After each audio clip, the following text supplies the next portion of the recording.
Hey everyone, it's Thursday, September 18th. It's looking like I need to shave this weekend. So yeah, today's been a good day. I did a lot of training today. As I mentioned in my previous video, I've just joined the reverse selling consulting coaching program. So I'm still in the early modules, but the goal is basically to upskill my ability to get listings, be more effective on the listings, be more effective on the listing presentations. I've had a couple of swings and misses on my listing presentations in the last 3 weeks. And that's part of the reason I've joined the program. I've been trying to join the program for over a year. Just it's not cheap. But having a couple of closings gave me the financial wherewithal to be able to do that. So I'm excited about that. Had a good day of prospecting today with my friend Jay and Indiana. We were on a Discord doing the work together.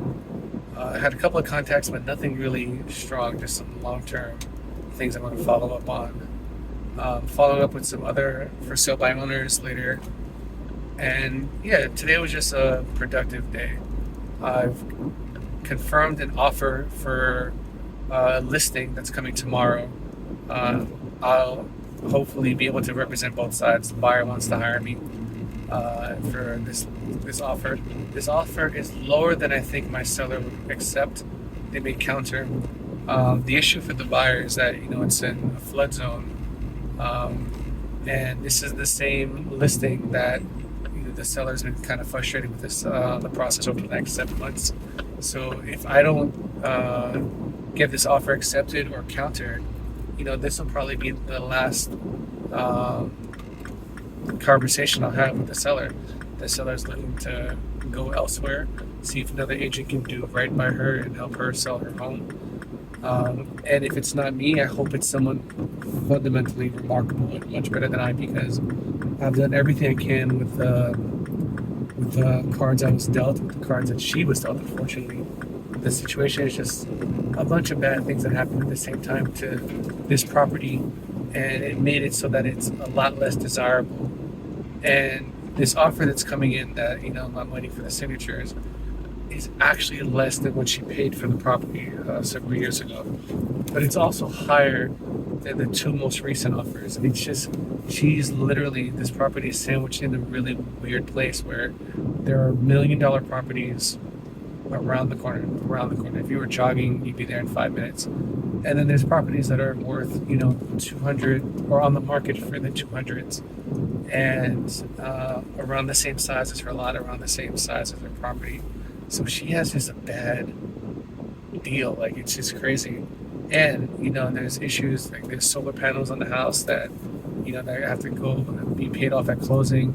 She knew off the solar panels. Her ex-husband put them on. There's just a ton of things that happen, and the house has a very DIY aesthetic.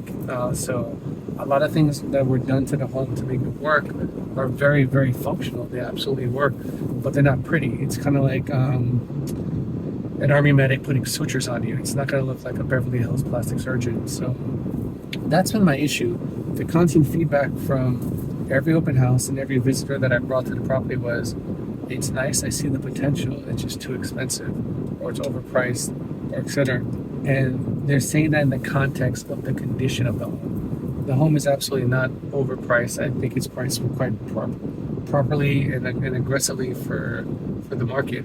But the price also doesn't give the strong indication that the property needs so much work.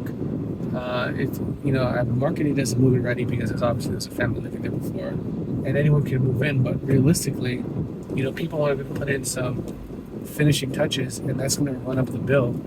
And my seller is just not interested in any price reductions.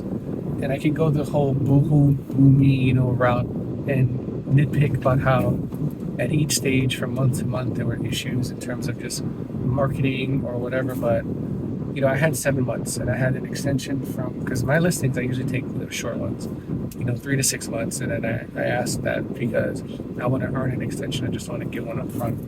And I've earned, 2 extensions on this listing, but at the same time, it's like, what could I do differently that I haven't done in the last 7 months? So I brought her offers. I brought her I've had offers accepted.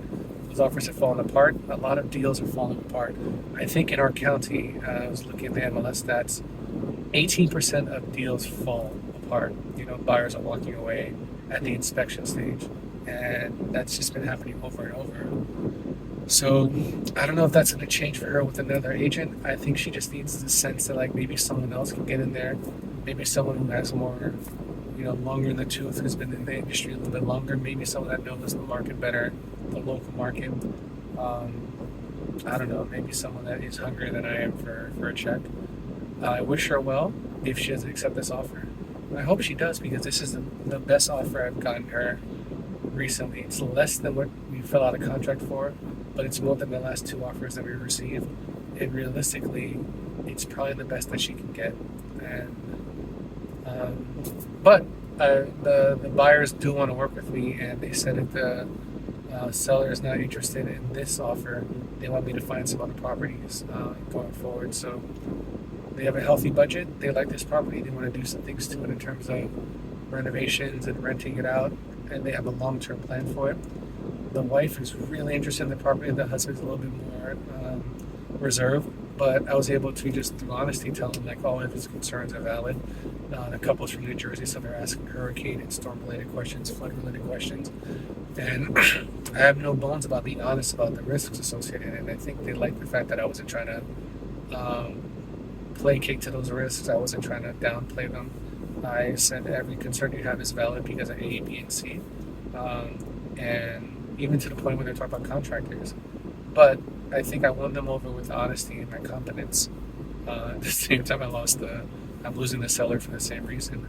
But they want to work with me. They want to put an offer on this property, and if my seller doesn't accept, then there'll be other properties that I'll be showing them that they might like. But one thing at a time. I want to make sure I do everything ethically. So yeah, so the cool thing about being a listing agent is that listings do have babies. So I've gotten referrals from listing, I've gotten buyers from listing, I got a buyer at the end from this listing. So I'm excited. I'm excited to see where this goes. And hopefully it makes a great relationship with this new set of buyers, and they're looking to buy multiple properties. They have multiple properties already. So, the sky's the limit, and that's what I'm looking for. So I hope that I can salvage a relationship with my seller, but if at the very end, if I cannot, because you can't help everyone, then I get the next relationship with these buyers. So everyone, thanks for listening to this rant. Christian Woosh, licensed realtor and broker. Talk to you later. Bye.